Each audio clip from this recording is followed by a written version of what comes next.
자, 이제 말씀 안으로 들어가 보겠습니다. 하나님의 말씀에 대해서 각각 다른 반응을 보이고 있는 네 종류의 전형적인 신자의 모습을 오늘 말씀은 이야기를 해주고 있는데요. 첫 번째는 과연 어떠한 마음밭을 가진 신자의 모습입니까? 바로 길가와 같은 마음밭을 가진 신자의 모습을 그려주고 있어요. 길가와 같은 마음밭입니다. 자, 13장 3절로 4절을 우리 한번 같이 읽어봅니다. 말씀 같이 읽습니다. 시작. 씨를 뿌리는 자가 뿌리러 나가서 뿌릴새 더러는 길가에 떨어짐에 새들이 와서 먹어버렸고. 예수님이 공생의 활동을 하던 당시 이 팔레스타인 지역은요, 로마의 식민 지배를 받았습니다. 로마라는 나라는요, 참 좀 특이해요. 식민지를 만들고 나서 꼭 하는 것들이 있어요. 그게 무엇이냐면요, 도로를 깔아놓는 거예요. 도로. 그러니까 유럽 전역을 가보면요, 다 여러분 그 당시에 도로를 깔아놨어. 로마 제국의 수도인 로마로부터 시작해서 그 식민 지배를 받는 그 나라까지 도로가 연결을 시켰습니다. 한마디로 고속도로를 까는 거예요. 그렇게 도로를 까는 목적이 무엇이냐면 두 가지 목적이에요. 한 가지는 무엇이냐면 이제 식민 지배를 받는 나라에서는요, 그 나라가 독립하기를 원하겠죠. 우리나라가 여러분 일제 식민지였던 당시에도 항상 독립되기가 꿈이었잖아요. 그러니까 독립운동을 막 했잖아요. 마찬가지로 로마 제국의 식민 지배를 받았던 나라들은요, 여러분 이렇게 아무튼 독립을 하려고 했단 말이에요. 그러니까 로마 제국의 입장에서는 그들이 불순분자들입니다. 그렇기 때문에 그런 정보를 얻게 되면 로마의 정규군이 빨리 가서 수습을 해야 돼. 예? 수습을 빨리 해야 돼. 못하게끔 막아야 돼. 독립을. 그러기 위해서는 길이 좋아야 돼. 그러니까 고속도로 같은 길을 깔아놓음으로 말미암아 군대 이동을 편하게 시켰습니다. 또 한 가지는 무엇이냐면요, 로마 제국이 1000년 동안 유지될 수 있었던 것은 바로 무엇이냐면 이 경제력입니다. 경제력. 여러분 길을 잘 깔아놓으면요, 경제적으로 여러분 윤택하게 되죠. 식민지와 이 로마 제국이요, 로마의 수도가 윈윈하게 되는 거예요. 수출과 수입이 서로 여러분들 편리하게 됩니다. 그러다 보면요, 물자 이동들이 잘 이렇게 가겠죠. 그러니까 이 두 가지 목적 때문에 로마 제국은 항상 여러분 도로를 깔았어요. 근데 오늘 말씀에 나와 있는 이 길가는요, 그 고속도로를 말하는 게 아니에요. 바로 밭이 있습니다. 그리고 이쪽에 밭이 있습니다. 그 중간에 나가 있는 그 잡은 통로, 그것을 지금 이야기하는 거예요. 대부분의 사람들은요, 그 통로를 통해서 이동을 했죠. 먼 외국을 가거나 장거리 여행을 할 때나 사람들이 그 로마가 깔아놓은 고속도로를 이용했지, 대부분의 마을 사람들이나 농부들은요, 이 밭과 밭 사이에 있는 그 통로를 지나다녔단 말이에요. 근데 거기에 지금 딱 씨가 떨어진 거예요. 여러분, 그렇다면 이 길은요, 사람들이 계속 밟고 다니기 때문에 어떻게 됩니까? 여러분, 길이 여러분들 윤택하게 되겠죠. 반질반질해지고 마침내 굳은 땅이 될 것입니다. 옆에 안양천만 가보더라도 여러분 이렇게 아스팔트 도로가 있습니다. 사람들이 거기서 운동도 참 많이 하죠. 밑에 안양천변 옆에 자전거 도로가 있고 이렇게 아스팔트, 여러분 이렇게 콘크리트로 이렇게 길을 만들어 놨어요. 이 위쪽에는요, 흙길이 있습니다. 흙길. 여러분 그 길에도 사람들이 많이 다니다 보니까 만약에 여러분 그런 곳에 씨가 떨어졌다, 씨를 뿌려 놓아 보세요. 여러분 땅이 여러분 막 굳어져 있죠. 이미 사람들이 밟고 다녔기 때문에 굳어져요. 그러니까 뿌리를 내리지 못해요. 비둘기가 와서 여러분 다 그냥 가져가 버릴 거야. 비둘기나 까치가 와서 여러분 다 그냥 쪼아 먹겠죠. 마찬가지 여러분 그걸 생각해 보시면 되는 것입니다. 여러분 그렇기 때문에 이런 길가에 씨가 떨어지면 어떻게 될까요? 바로 흙이 덮이지도 않을 뿐더러 뿌리를 내릴 수도 없고 결과적으로 새들이 와서 씨를 쪼아 먹어버리므로 열매를 전혀 맺을 수가 없겠죠. 여러분 예수님께서는 자신의 제자들에게 이런 마음밭의 의미를 다음의 구절을 통해서 이제 해석을 해주고 있는데요. 자, 19절을 한번 같이 읽어봅니다. 19절. 길가에 떨어진 마음밭은 과연 무엇이냐? 19절을 같이 읽습니다. 시작. 아무나 천국 말씀을 듣고 깨닫지 못할 때는 악한 자가 와서 그 마음에 뿌려진 것을 빼앗나니 이는 곧 길가에 뿌려진 자요. 자, 말씀의 씨를 쪼아먹는 새를 가리켜서 예수님은 19절에서 이렇게 이야기를 하고 있죠. 그 새를 가리켜서 악한 자다라고 이야기합니다. 악한 자다. 악하다고 이야기를 해요. 악한 자라고 이야기를 해요. 그런데 오늘 말씀과 병행 구절인 마가복음 4장을 보게 되면 이 악한 자를 가리켜서 예수님은 또 이렇게 이야기를 해주고 있습니다. 말씀이 길가에 뿌려졌다는 것은 이들을 가리킴이니 곧 말씀을 들었을 때 사탄이 즉시 와서 그들에게 뿌려진 말씀을 빼앗는 것이요. 자, 예수님께서는 마가복음에서는 악한 자를 사탄이라고 이야기를 합니다. 따라서 이 말씀의 씨를 쪼아먹는 이 새를 가리켜서 사탄이라고 보시면 돼요. 사탄. 자, 그렇다면 왜 사탄이 와서 우리 마음속에 떨어진 말씀의 씨를 빼앗아 가는 것일까요? 여러분, 그 이유를 우리가 알아야 되겠죠. 여러분, 우리가 예배를 드리면서 말씀을 듣는단 말이에요. 사탄은 왜 방해를 합니까? 말씀에 집중하지 못하도록 막습니까? 말씀을 들으려고 하면요, 이 생각 저 생각이 나거나, 아니면 이렇게 말씀에 집중하기보다는 목사님 넥타이에 자꾸 집중을 하게 되고, 오늘 머리 형태가 어떻다, 그리고 우리 목사님은 이렇게 머리를 하면 좋겠다, 뭐 넥타이를 이렇게 매면 좋겠다, 또 주보를 보시면서 막 오타가 있네, 여러분 이런저런 이야기들, 말씀을 여러분 듣는 것을 자꾸 방해하는 것들이 왜 생겨나는 것일까요? 그 사탄이 하는 거거든요. 영적인 의미로 보게 될 때 무심코 우리가 하는 행동이지만 영적으로 보게 되면 예수님은 지금 사탄이 지금 한다, 말씀에 집중하지 못하도록 만든다, 그렇게 지금 말을 해주고 있단 말이에요. 왜 그렇게 여러분 사탄은 그렇게 우리가 말씀이 우리의 마음밭에 뿌리 내리지 못하도록 하는 것일까요? 왜 그것을 빼앗아 가려고 하는 것일까요? 바로 우리로 하여금 구원을 얻지 못하게 하기 위함입니다. 그러니까 여러분, 예배 시간은요, 여러분 영적 전쟁 시간이에요. 편하게 말씀을 듣고 전하고 여러분들 말씀을 듣지만 지금 여러분 영적 눈에 보이지 않는 지금 전쟁이 벌어지고 있어요. 어떻게 해서든지 사탄 마귀는요, 여러분들 가운데 한 영혼이라도 지옥행 열차를 타기를 원해. 여러분들은 다 천국 열차를 타고 가더라도 지옥행 열차로 끌어내리기를 원한단 말이에요. 그러니까 말씀에 집중하지 못하도록 만든단 말이에요, 사탄 마귀가. 여러분, 실제 오늘 말씀과 병행 구절인 누가복음 8장을 보면 이렇게 나와 있죠. 길가에 있다라는 것은 말씀을 들은 자니 이에 마귀가 가서 그들이 믿어 구원을 얻지 못하게 하려고 말씀을 그 마음에서 빼앗는 것이요. 여러분, 구원은 바로 예수 그리스도를 믿는 믿음으로 주어집니다. 믿으시면 아멘. 우리 행함으로 구원을 받는 게 아니죠. 오직 예수 그리스도의 십자가의 십자가의 그러한 여러분 그런 보혈의 능력, 그걸 믿음으로 말미암아 우리가 구원을 얻죠. 십자가 사건, 예수님이 나를 위해서 십자가에 달려 죽으셨다, 그리고 3일 만에 부활하셨다, 그것이 내 사건으로 믿어지면 그 믿음에 생길 때 우리가 구원을 받는다라는 거예요. 역사적인 십자가에 달려 죽은 그 사건이 믿어지는 것이 아니라 예수님께서 2000년 전에 십자가에 달려 죽으셨는데 그 사건이 바로 나 때문에 일어난 사건임을 우리가 믿는다면, 그게 믿어진다면 내가 하나님의 자녀가 되는 것이거든요. 그런데 여러분, 그런 믿음은 어떻게 주어집니까? 바울이 이야기를 했죠. 말씀을 들음을 통해서 그 믿음의 성장이 일어난다라고 분명히 말을 해주고 있죠.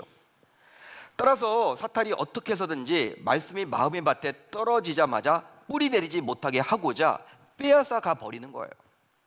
빼앗아 가 버린다라는 거예요. 왜? 말씀이 여러분 마음밭에 뿌리를 내리게 되면요, 여러분 그 말씀대로 우리가 살려고 몸부림칠 것이고 믿음이 생겨나고 우리가 구원의 길을 가게 되는 것이죠. 구원받게 되는 것이죠.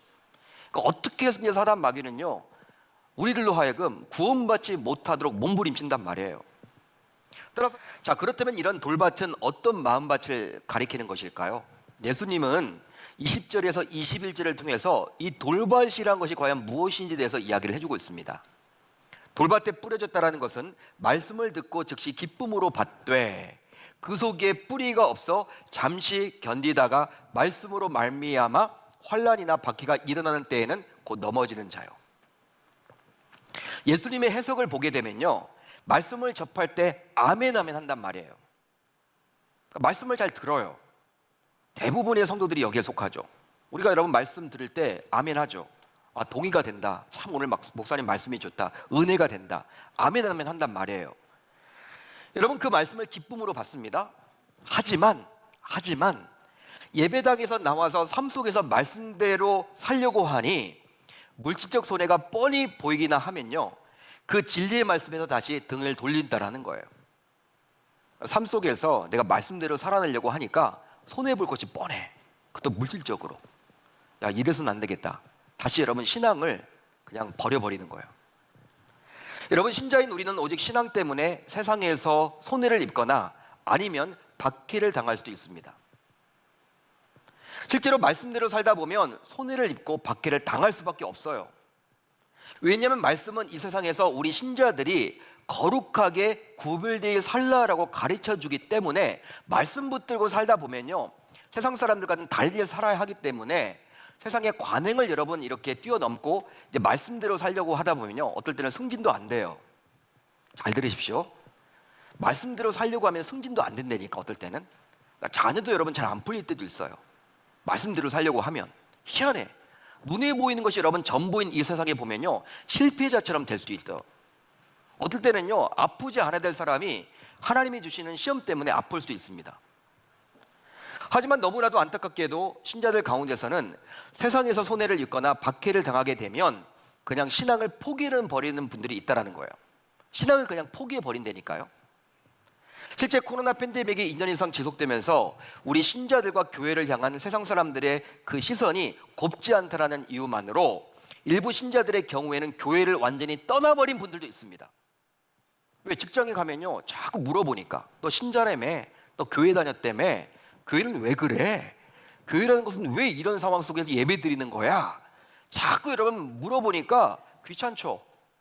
여러분 그게 너무 싫죠. 듣는 것 자체가 마치 여러분들 손해보고 찍히는 것처럼 보이다 보니까 그냥 교회를 완전히 떠나버리는 거예요. 온라인 예배조차도 드리지 않아요. 여러분 실제 교회를 완전히 떠나는 거예요. 근데 그분들 가운데 일부는요, 어떤 분들이냐, 교회에서 받았던 은혜가 있습니다. 예전에는 여러분 예배 시간에 아멘 아멘도 했던 분들이에요. 받았던 은혜도 있단 말이에요. 그렇지만 결국 실질적인 손해와 박해 앞에서 자신의 신앙을 포기해버리는 것이죠. 자, 그렇다면 왜 이런 안타까운 일들이 자꾸 일어나게 되는 것일까요? 그 이유가 과연 무엇입니까? 왜 이런 일들이 일어납니까? 바로 신앙생활을 통해서 지극히 자신에게 유익이 되는, 즉 실용적인 이유에서만 신앙생활을 하려 하기 때문입니다. 실용적인 이유에서만 신앙생활을 하려 하기 때문에 벌어지는 일이에요.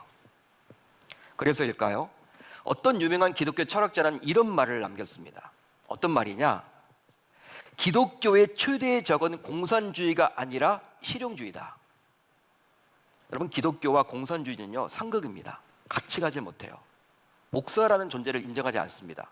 공산주의는 유물론이죠. 여러분 물건이 여러분 최고죠. 영적인 것들을 인정하지 않아요. 하나님 눈에 안 보이는데 어떻게 인정합니까? 부활 인정하지 않습니다. 여러분 그렇기 때문에 눈에 보이는 물질이 전부란 말이에요. 공산주의 이론은. 그렇기 때문에 이 기독교와는요, 상극이에요. 상극. 중국을 보세요. 사회주의 국가, 공산주의 국가를 보세요. 기독교가 여러분 다 안 되죠. 할 수가 없죠. 북한을 여러분 보세요. 여러분 교회라는 것을 인정할 수가 없는 거예요. 인정하는 순간 자신들이 망해요. 공산주의 이론이 무너지게 돼 있어요. 여러분 이 기독교는요, 자유죠. 자유를 여러분 최고로 치죠. 진리가 너희를 자유케 하리라. 예수 그리스도의 말씀 아닙니까? 여러분들 이 기독교가 들어가는 나라마다 개방이 되고 통제 위주보다는 개방, 자유 이런 것들이 여러분 있다 보니까 나라가 여러분 점점 발달하죠. 그러니까 국가가 여러분 통제를 안 하는 거예요. 잘 못하죠. 한마디로. 그런데 여러분 그렇게 상극인 공산주의보다도 기독교를 더 위험에 빠뜨리는 것이 바로 무엇이다? 실용주의라는 거예요. 실용주의. 그렇습니다. 실용주의는 진리의 여부에 대해서는 전혀 관심이 없고 오로지 나에게 어떤 유익을 주는지에 대해서만 관심을 갖는 거예요. 진리이냐 진리가 아니냐 그건 상관없어. 나에게 유익을 주느냐 주지 않느냐 이것이 중요해. 그게 바로 실용주의입니다. 따라서 실용주의 관점에서 신앙생활을 하게 된다면 예수를 믿음으로 내게 어떤 유익이 돌아오는지에 대해서만 관심을 갖게 된다는 거예요. 내가 교회 다니면 어떤 유익이 있어야 될 텐데, 내가 교회 다니면 내 자녀가 잘 되어야 될 텐데, 내가 교회 다니면 병에 걸리지 않아야 될 텐데, 이런 거죠 여러분 한마디로. 하지만 사도 바울은 다음과 같이 우리 신자들에게 분명히 이야기를 해주고 있습니다. 자, 디모데후서 3장 12절의 말씀이에요. 무릇 그리스도 예수 안에서 경건하게 살고자 하는 자는 박해를 받으리라. 할렐루야. 여러분 예수를 믿는데 밖에 나가서 핍박이 없다, 박해가 없다, 그럼 여러분들이 경건하게 사는 게 아니에요. 한마디로 그 말이에요. 경건하게 말씀대로 살려고 하면요, 세상과 부딪혀요. 같이 못 가요 여러분. 틀려요 여러분. 종자가 틀린 거야. 우리는 하나님의 백성들이고 세상은 여러분 사탄 마귀의 백성인데 어떻게 여러분 같이 갑니까? 항상 부딪힘이 있어요. 박해를 여러분 당하고 손해를 볼 수밖에 없다니까. 내가 직장 생활을 가는데 내가 여러분 뭐 이렇게 신앙생활을 하면서도 불구하고 그냥 전혀 부닥침이 없다. 한번 내가 신앙생활을 잘하고 있는지 내가 여러분 한번 자신의 그런 삶을 점검해 보시고 자신의 신앙을 점검해 봐야 한다는 거예요. 분명히 여러분 바울은 이야기를 하고 있죠. 우리 그리스도 예수 안에서 경건하게 살고자 하는 자는 무엇이 있다? 받기를 받으리라. 따라서 이제 이 시간 우리 모두 예배를 드리고 신앙생활을 하는 목적이 과연 무엇인지 스스로 자신에게 물어봐야만 합니다. 여러분들은 지금 교회 왜 나오셨습니까? 왜 예배를 드리고 계십니까? 왜 교회에서 봉사를 하십니까? 왜 여러분 크리스찬이라고 이야기를 하고 있습니까? 그 이유가 과연 무엇일까요? 그 결과 오직 신앙생활을 하는 목적이 바로 축복이라면, 복을 받으려고 하는 거라면, 세상에서 잘 되기 위한 목적 때문에 내가 신앙생활을 한다면 이것은 돌과 같은 마음의 받침을 기억하며 이제부터 그런 마음의 밭을 갖지 않겠다라고 다짐하고 결단하는 저와 여러분들이 다 되실 수 있기를 우리 주님의 이름으로 축원합니다. 축원합니다. 세 번째, 가시떨기와 같은 마음의 밭이에요. 가시떨기와 같은 마음의 밭. 여러분 7절을 한번 같이 읽어봅니다. 7절 시작. 더러는 가시떨기 위에 떨어짐에 가시가 자라서 기운을 막았고. 가시떨기 위에 떨어졌던 씨는요, 가시로 인해서 기운이 막혔기에 결국 열매를 맺을 수가 없다라고 예수님은 말씀해주고 있죠. 자, 그렇다면 이 가시떨기 밭은 과연 어떤 밭을 이야기하는 것입니까? 예수님은 22절에서 이렇게 해석을 합니다. 가시떨기에 뿌려졌다라는 것은 말씀을 들으나 세상의 염려와 재물의 유혹에 말씀이 막혀 결실하지 못하는 자요라고 이야기를 해주고 있어요. 이런 가시떨기 밭을 가진 신자들은 말씀을 참 잘 듣습니다. 예배 시간에 말씀을 잘 들어요. 듣는 건 여러분 참 좋아.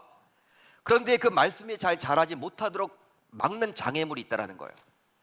말씀을 들어서 이제 그 말씀이 마음에서 이제 잘 여러분 싹을 이렇게 돋워야 될 텐데 그걸 하지 못하도록 막는 장애물이 있으니 과연 무엇입니까? 그것이 바로 세상의 염려와 재물의 유혹이다라고 예수님은 말씀해주고 있죠. 22절에서. 자, 그러다 보니 말씀을 통해서 오직 주님만을 사랑해야 되는데 주님을 사랑하면서도 여전히 세상의 돈 또한 사랑합니다. 여러분, 이것은 마치 약속의 땅인 적과 꿀이 흐르는 가나안 땅에 들어갔지만 오직 하나님만을 섬기지 못하고 풍요를 준다라고 하는 바알 역시 섬겼던 이스라엘 백성들의 모습과 별반 다르지 않는 거예요. 여러분, 하나님께서 약속의 땅인 적과 꿀이 흐르는 땅에 들어가도록 해주셨어요. 그 말은 무엇이냐면 하나님만을 섬기면 이제 그 땅에서는 하나님이 모든 것들을 책임져 주신다. 그게 여러분 담겨져 있는 것이거든요.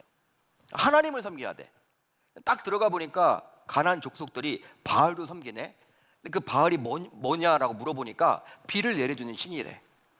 여러분, 비가 내리면요 비옥해져서 땅이 농사가 잘 되고 목축업도 여러분 잘 되겠죠. 경제적인 것들이 여러분 주는 그 신이라는 거예요. 하나님만을 섬겨야 되는데 딱 보니까 그것도 같이 섬기면 좋을 것 같아. 그래서 이스라엘 백성들이 어떻게 했습니까? 가나안 땅에 들어가서 하나님 안 섬긴 게 아닙니다, 여러분. 하나님도 섬겼어요. 그렇지만 플러스에서 또 무엇을 섬겼어요? 바알도 같이 섬겼다라는 거예요. 하나님은 우리의 삶에서 여러분 최우선 순위가 되기를 원하세요. 믿으시면 아멘. 믿으시면 아멘. 하나님은 우리의 삶 속에서 최우선 순위를 갖기를 원하세요. 단독 1위가 되기를 원하세요. 근데 우리는 자꾸 공동 1위를 만들어 드려. 하나님과 자녀. 하나님이 있고 자녀가 있는 거예요. 하나님이 있고 돈이 있는 거예요. 하나님이 계시고 부모가 있는 거예요. 하나님이 있고 내 일도 있는 것입니다. 그런데 우리는 보통 어떻게 합니까?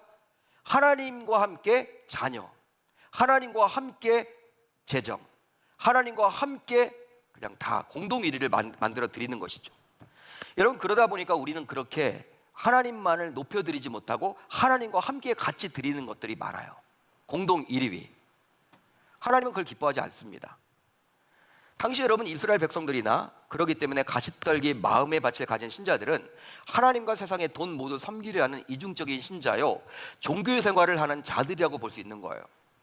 물론 세상에서 우리 신자들도 살아가려면 돈이 필요하기에 우리 신자들은 열심히 돈을 벌어야만 하겠죠. 돈 열심히 버세요, 여러분. 정확하게 버세요. 하지만 삶의 목적이 돈 그 자체가 되어서는 결코 아니 됩니다. 즉 돈을 사랑해서는 아니 되는 것이죠. 돈은 단순히 필요한 것이지 그것이 우상이 되어서는 안 된다는 거예요. 그러나 현실은 어떠합니까? 우리의 삶은 어떨까요?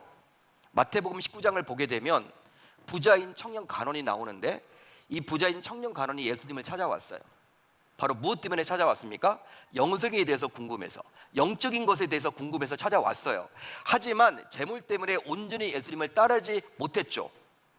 마찬가지로 신자인 우리도 중요한 순간에서는 재물 때문에 온전히 주님을 따르지 못하고 있지는 않습니까?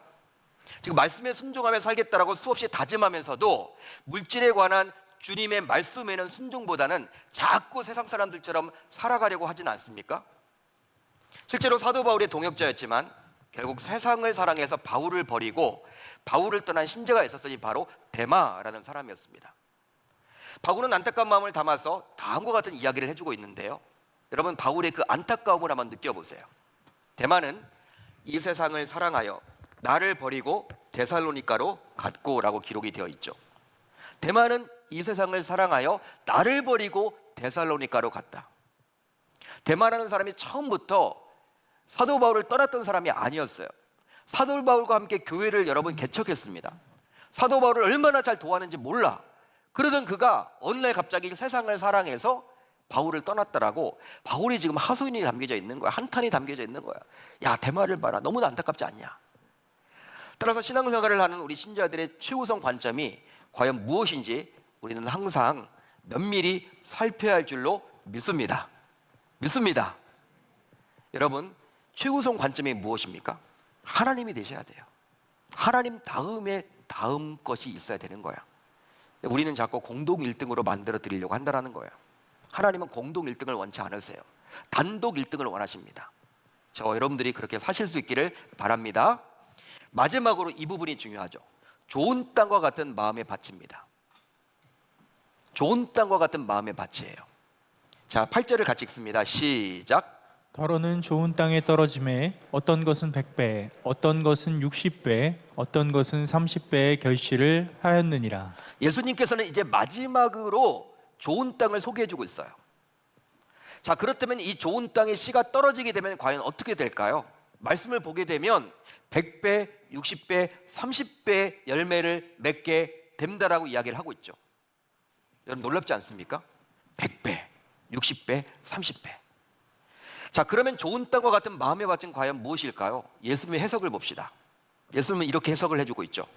자, 누가복음 8장을 보면 알 수가 있는데 이렇게 나와 있습니다. 좋은 땅이 있다라는 것은 착하고 좋은 마음으로 말씀을 듣고 지키어 인내로 결실하는 자니라. 자, 여러분 이 단어, 이 구절에서 우리가 주목해서 봐야 될 단어가 나옵니다. 바로 무엇이냐면 지킨다라는 단어예요. 지킨다. 실제로 돌밭과 가시떨기와 비교를 한번 해보겠습니다. 돌과 같은 마음의 밭을 가진 신자와 가시떨기와 같은 마음을 가진 신자들 모두 말씀을 듣긴 들었어요. 말씀을 기쁨으로 받았어요. 말씀을 듣는 것에 문제는 여러분 없어요. 그렇지만 그것으로 끝이었어. 여러분 듣는 것들은 여러분 쉬워요. 그것도 뭐 쉽지 않지만, 와서 여러분들 말씀 듣는 거 쉽지 않지만 말씀을 들을 수는 있어. 들었단 말이에요. 돌과 같은 마음의 밭을 가지는 사람도 들었고요, 가시떨기와 같은 마음의 밭을 가진 사람들 들었다라고 나와 있어요. 기쁨으로 받았다라고 나와 있어요. 근데 그것뿐이에요. 반면에 좋은 땅과 같은 마음의 밭을 가진 신자는 분명히 다르죠. 무엇입니까? 말씀을 듣지만 그것으로 끝나지 않고 그 말씀을 지키려고 몸부림쳤다라는 거예요. 말씀을 지키려고 몸부림쳤다라는 거예요. 따라서 말씀을 듣는 목적은 바로 그 말씀을 지키기 위함이 되어야 할 줄로 믿습니다. 여러분들이 지금 말씀을 듣고 있죠. 여러분 여기서 은혜 받는 것으로 끝나면 안 되고, 이제 들어서 이 말씀을 삶에 적용하기 위해서, 삶에서 지켜내기 위해서 말씀을 알아야지만 우리가 그렇게 할 수 있기 때문에 말씀을 지금 듣는 거예요. 즉 그 말씀대로 삶에서 살아내기 위해서 우리는 말씀을 듣는 것이죠. 그렇게 될 때 30배, 60배, 심지어 100배 열매를 맺게 되는 풍족한 삶을 누리게 될 수 있다라고 예수님은 분명히 말을 해주고 있습니다. 사랑하는 성도 여러분, 왜 수없이 같은 공동체에서 동일한 말씀을 들어도 나는 변하지 않는 것일까요? 나는 왜 변화가 없는 것일까요? 왜 나의 믿음은 성장하지 않는 것일까요? 왜 나는 은혜를 받지 못하는 것일까요? 바로 말씀을 듣는 우리의 마음의 밭이 혹시 길가, 돌밭, 가시떨기일 수도 있다는 것입니다. 그러기에 삶에서 전혀 변화가 보이지 않고 믿음도 성장하지 않는 것이죠. 자, 그렇다면 우리의 마음의 밭은 이제 어떻게 되면 좋을까요? 어떤 마음의 밭을 가져야 할까요? 바로 좋은 땅과 같은 마음의 밭을 가져야만 하겠습니다. 믿으시면 아멘, 동의가 되시면 아멘. 그러기 위해서 이제 어떻게 하면 좋을까요? 이제 우리 모두 말씀을 듣는 것에 그쳐서는 아니 됩니다. 말씀 듣는 것은요, 돌밭 같은 마음도 들어요. 가시떨기 같은 마음을 가진 사람도 들어요. 듣는 것은 쉬워요. 그렇지만 그것에 맞춰지면 안 돼요. 좋은 땅이 되기 위해서는, 좋은 땅을 가진 마음이 되기 위해서는 듣는 것에 그쳐서는 안 되고, 이번 한 주 들은 말씀을 삶의 현장에서 실전에 옮기셔야만 한다는 것입니다. 그렇게 될 때 길가, 돌밭, 가시떨기와 같은 우리의 마음밭이 어느 순간 좋은 땅과 같은 마음의 밭으로 변화될 줄 우리 주님의 이름으로 축원합니다. 축원합니다. 여러분 들은 말씀 있죠? 우리가 매일 여러분 하늘 양식을 듣습니다. 근데 그 하늘 양식을 듣고 말씀 좋네, 그것으로 끝나면 안 돼. 제가 여러분 한두 가지는 항상 적응점을 드립니다. 어떻게 하자, 기도 제목을 제가 같이 나눕니다. 그렇게 살아내셔야 돼요. 목사님 말씀대로 사는 거 참 쉽지 않은데 어떡합니까? 마음을 갖잖아요. 내가 해보려고 몸부림치잖아요. 하나님이 도와주세요. 성령 하나님이 도와주신다니까. 우리는 대부분 말씀을 듣고 그것으로 끝나요.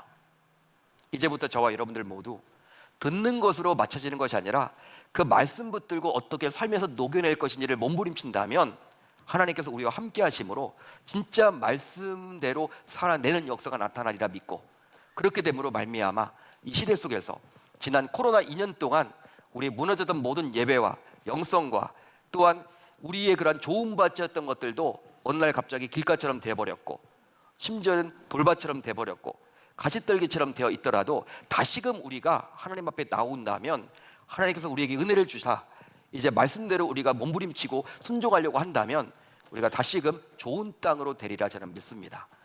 그런 역사가 나타날 수 있기를 우리 주님의 이름으로 축원합니다.